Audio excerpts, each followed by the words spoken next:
रोहन गुप्ता जी जो कांग्रेस के आईटी और सोशल मीडिया के चेयरमैन रहे हैं, काफी वर्षों से सब सोशल मीडिया आईटी कांग्रेस का संभाल रहे थे, नेशनल स्पोक्सपर्सन थे, नेशनल मीडिया कोऑर्डिनेटर थे।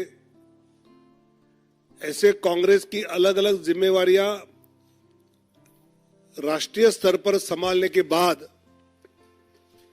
फिर कर्नाटक चुनाव के समय वो मीडिया इंचार्ज, तेलंगाना में वॉर रूम इंचार्ज, ऐसी कई सफल जिम्मेवारियां संभालने के बाद आज रोहन जी भारतीय जनता पार्टी में जुड़े हैं। मैं उनका स्वागत करता हूं और उनकी पूरी क्षमताओं का उपयोग भारतीय जनता पार्टी और आने वाली सरकार में बहुत अच्छी तरह हम कर पाएंगे, ये मुझे विश्वास है।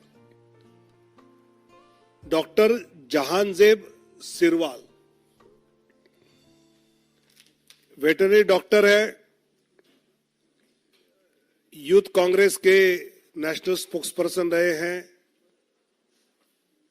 लोकसभा कोऑर्डिनेटर रहे हैं उधमपुर लोकसभा के। पॉलिटिकल एनालिस्ट के नाते इनका कई बार हमने एनालिसिस देखा है, सुना है। विशेषकर जो narratives, public opinions Congress party करती रही प्रयास, उसमें उनका योगदान भी रहा। ऐसे डॉक्टर जहांजेब सिरवाल जी जो कश्मीर के रहने वाले हैं, आज भारतीय जनता पार्टी में उनका प्रवेश हो रहा है, तो उनका भी मैं स्वागत करता हूं।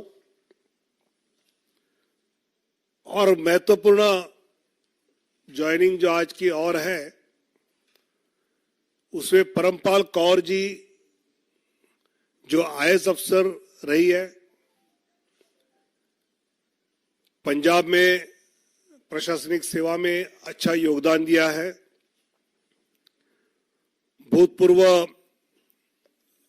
अकाली दल के मंत्री रहे सिकंदर सिंह मलूका जी की बहू है, उनके साथ बठिंडा के जिला परिषद के चेयरमैन, उनके पति, उन्होंने भी अभी पार्टी ज्वाइन की है। और मुझे लगता है कि परमपाल कौर जी का आना, उनके पति का बीजेपी में आना, ये एक अलग ताकत पंजाब भाजपा को, पंजाब में जो विकसित भारत, विकसित पंजाब का चित्र हमको निर्माण करना है, उसमें उनका बड़ा योगदान होगा। उन दोनों का भी मैं स्वागत करता हूं और सिविल सर्विस छोड़कर फील्ड में आने का जो निर्णय परमपाल कौर दीदी ने किया है, उसके लिए मैं उनका अभिनंदन भी करता हूं और दोनों का मन से स्वागत करता हूं। हमारे यहाँ ऐसा ही होता है। मेरा निवेदन है, कांग्रेस के वरिष्ठ राजनेता रह चुके प्रखर वक्ता रोहन गुप्ता जी से आपको संबोधित करें।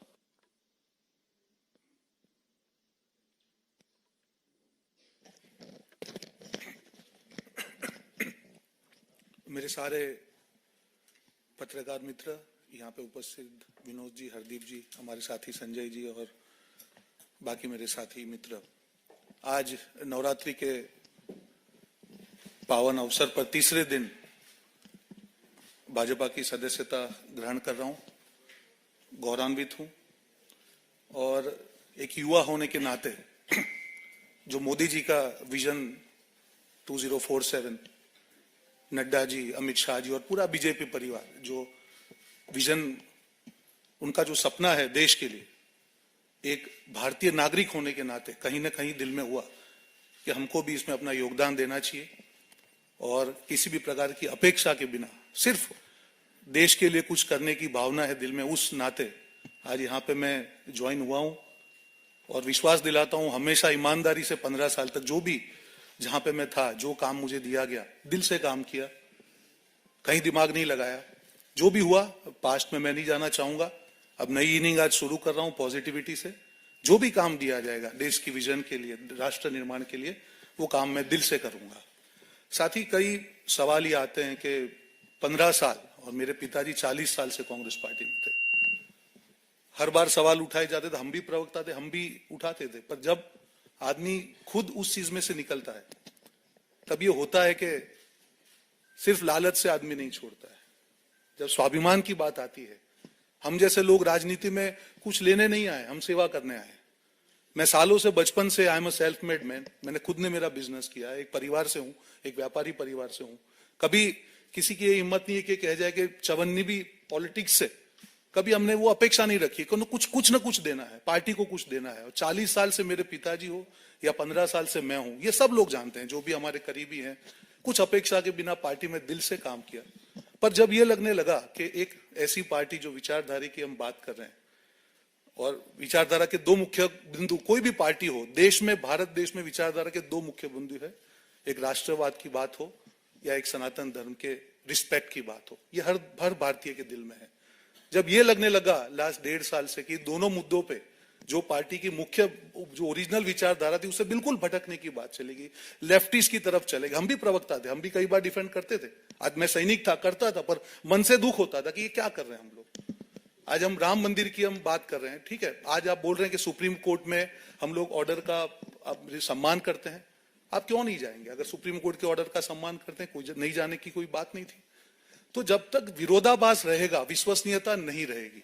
ये मैं आपको दावे से कह रहा हूं कि जिस प्रकार से लास्ट 1.5-2 साल में, मैं किसी आज व्यक्तिगत टिप्पणी में नहीं करूंगा, पर जो एक कम्युनिकेशन स्ट्रेटेजी, एक मैसेज जो पीपल में जो देना होता है कि आपका विरोधाभास कितना है। जो हमारे एक हैं, जो थे कम्युनिटी, जिनके नाम में राम है, वो सनातन के जब अपमान हो रहा था तो हमको ये कहा गया कि आप चुप रहिए। देश के नाम का एक गठबंधन बनाया गया, पर उसमें देश विरोधी ताकतों को जोड़ा गया।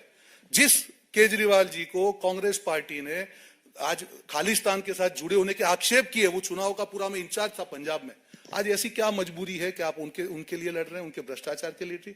इतना बड़ा विरोधाभास नहीं हो सकता है। आज देश के सामने अब जाते, आपका नैरेटिव बहुत क्लियर होना चाहिए। जिस ईवीएम के कारण आप 2 चुनाव जीते हैं, आप उस पर सवाल उठा रहे हैं, और ऐसे कितने विरोधाभास है। मैं आपको बोले उतने विरोधाभास नाम करने को तैयार हूं। हर जगह पे आपकी जो पॉलिसी है, आप लेफ्ट पार्टी के साथ जुड़ रहे हैं, वो देश के खिलाफ है। कौन सी बात कर रहे हैं भाई साहब? आप सीए की बात कर रहे हैं, वो जो कायदा था, जो कांग्रेस ने मांगा था कि it is for giving citizenship, आप उसका विरोध कर रहे हैं। कल एक कांग्रेस के नेता ने कहा कि नहीं, हम तो मध्यम वर्ग के ऊपर टैक्स लगा दे, कि आप महंगाई की बात कर रहे हैं। सो ऐसे इतने एग्जाम्पल के जब तक आपका हर चीज में विरोधाभास रहेगा, कैसे देश आप पे भरोसा करेगा? और आप आपकी गाड़ी पीछे के मिरर में देख के नहीं चला सकते हैं, आपको फ्रंट देखना पड़ेगा। कौन सा विजन है? आज जब मोदी जी बात करके 2047 में हाइड्रोजन मिशन की बात करें, वंदे भारत की बात करें, इंफ्रास्ट्रक्चर की बात करें, सोलर एनर्जी की हम बात कर रहे हैं, बुलेट ट्रेन की बात कर रहे हैं, कौन सा विजन? मैं भी युवा हूं, मैं यहां पे राजनीति में कुछ देने के लिए आया हूं। अगर विजन ही नहीं होगा, ऐसे व्यक्ति जिन्होंने कभी एक चुनाव नहीं लड़ा, अगर वो पार्टी का विजन तय करेंगे तो ये हाल होगा। तो विनम्रता से मैं किसी व्यक्तिगत टिप्पणी में, जिस पार्टी ने 15 साल मुझे मौका दिया, मैं नहीं करूंगा, पर कहीं ना कहीं जो दिशा विहीनता के कारण, जो उनकी विश्वसनीयता चली गई है विरोधाभास के कारण, उसके आज ये मैं निर्णय ले रहा हूं। बात खत्म, नेगेटिव बात नहीं करेंगे। आने वाले दिनों में जो भी पार्टी जिम्मेदारी देगी, दिल से निभाएंगे, दिमाग से निभाएंगे, और राष्ट्र निर्माण में जो भी योगदान होगा, एक भारत देश के नागरिक के नाते, ये योगदान युवा होने के नाते दिल से इस योगदान को पूरा करेंगे। जय हिंद, जय भारत।